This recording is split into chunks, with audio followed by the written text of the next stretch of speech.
Okay mga kaibigan, magandang araw po sa inyo lahat, magandang gabi, magandang tanghali kung saan man po kayo ngayon.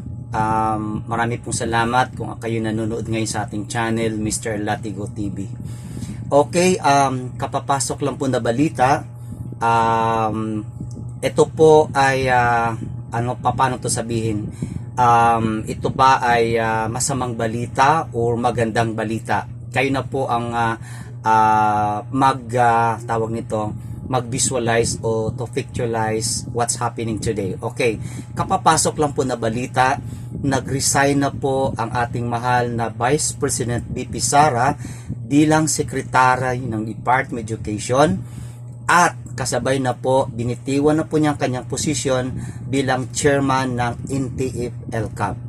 Ano po ngayon ang kalabasan sa ganitong pangyayari?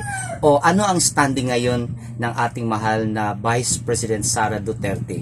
Dito na natin makikita na magkakaroon na po ng isang oposisyon because of all the mga katarantaduhan ni Marcos. Ang tatay po ni VP Sara ang nagsasalita tungkol po sa lahat ng mga pangyayari ngayon.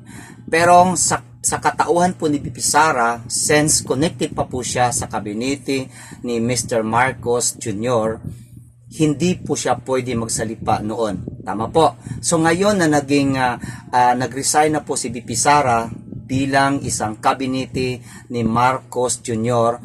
at kasabay na rin umalis na rin siya bilang chairman ng NTF-ELCAP. Dito na natin makikita ang isang oposisyon at ang lahat ngayon ay nagpasalamat sa ganitong pangyayari o pagbabago ng politika. Okay, so para po natin matunghayan, nandito po ang ating mahal na Vice President Sara Duterte. Live po siya nagsalita dito sa isang channel nila Pastor Kibuloy, ang SMNI. Okay, so panoorin po natin para makita natin ang kabuuan ng kanyang mensahe kung bakit po siya nag-resign bilang Secretary of DepEd. Any education system. We have worked tirelessly to address your concerns through the National Educators Academy. We have provided avenues for teacher training and professional development. We have provided personal accident insurance to assist our teachers when they need it most. We have removed all administrative tasks to unburden our teachers, to bring them back to the classroom and to allow them to focus on teaching.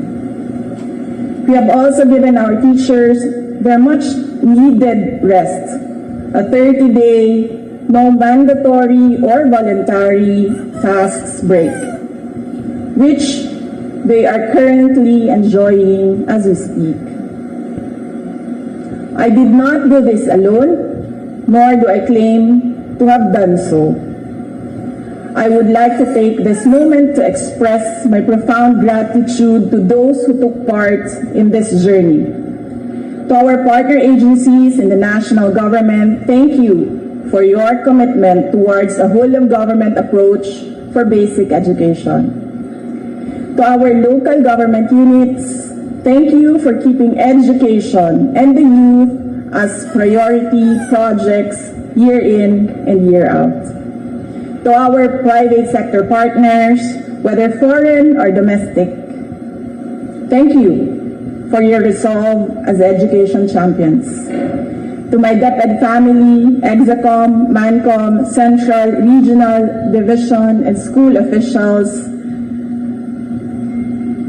teachers, and non-teaching personnel, thank you for your unwavering support, hard work, and dedication to serve the Filipino people. Mabuhay kayo.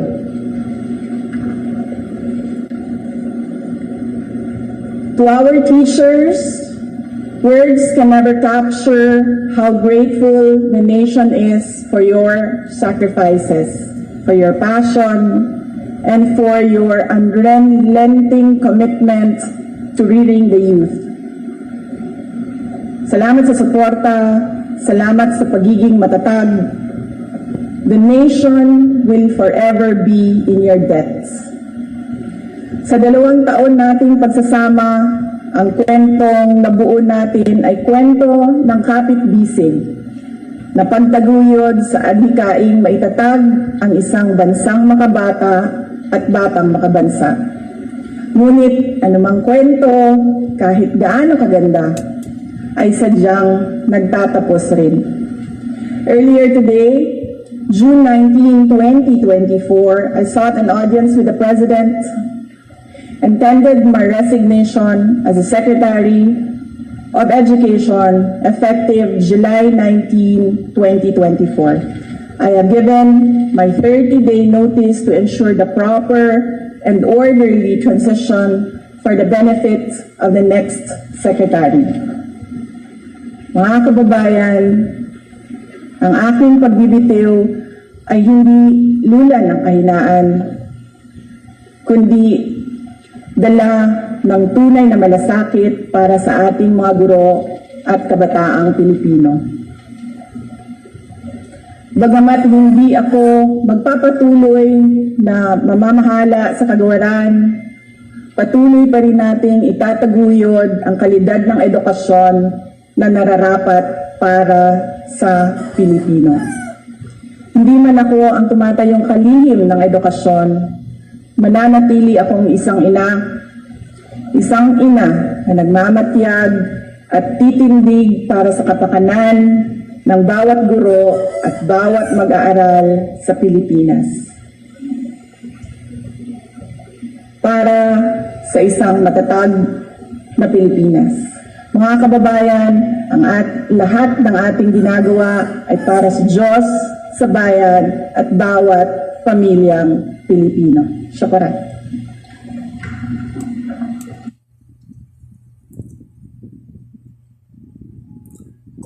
Okay.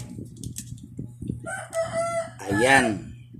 Mga kaibigan, masakit man ang mga mensaheng binitiwan ng ating mahal na mahal na Vice President Sara Duterte. Pero tama po ang sinabi niya, kahit gaano po kaganda ang isang kwento, ito ay magtatapos.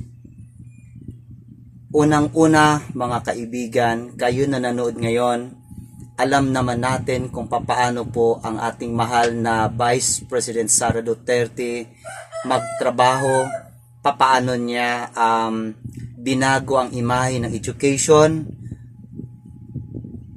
Kaya nakikita natin, lumalabas sa survey, lagi pong mataas ang kanyang grado bilang the most trusted government employee who handled the Department of Education for how many years or decade na talagang napabilang sa the most corrupt agency of the government. But for this time that our so loved Vice President Sara Duterte is now rendering his resignation, this is now a sad story simply because iiwanan na niya ang Department of Education, at ang tanong, sino ngayon ang papalit? Paano niya ngayon gagampanan ang pagiging bagong kalihim ng Department of Education? Sana man lang may pagpatuloy niya ang napakagandang nasimula ng ating mahal na Vice President Sara Duterte para po maiangat, maiasaayos, matulungan ng ating mga kababayang mga teachers na talagang naghihirap para ma-educate lang ang ating mga anak. So mga kaibigan, masama man ang balita o maganda bang balita, nasa atin na po yun kung ano po ang inyong definition or agam-agam o what you call this analysis. Pero isa lang po ang aking iiwan dito na salita. Para sa akin, ito na ang panahon ng pagbabago. Kailangan na natin manindigan, kailangan natin ng isang leader na talagang may busis, na walang takot para harapin ang demonyong administration ni Marcos. Ano man ang comment nyo dyan, pwede po kayong mag-comment. And sa lahat po ng ating mga subscribers, marami pong salamat. Invite your relatives, your friends worldwide, kung saan man sila ngayon, na sana tangkilikin yung panoorin nating channel, dahil ang inilabas po natin dito, puro lang katotohanan. Okay? So, isa sa purpose bakit po meron tayong ganitong channel, para po tumulong sa mga kasama nating vlogger, dahil po ang mainstream media ay tahimik at takot sila magsalita kontra sa gobyerno ni Marcos. Okay? Marami pong salamat. Assalamualaikum sa mga kaibigan nating Muslim, and to God be the glory. And kumusta po ang ating mga kaibigan na mga OFW, naway nasa magandang kalagayan po kayo. Marami pong salamat, at abangan na po natin ang susunod na mga plano ng ating mahal na Vice Presidente Sara Duterte. Thank you po. Purihin sana ng Diyos ang ating bayan.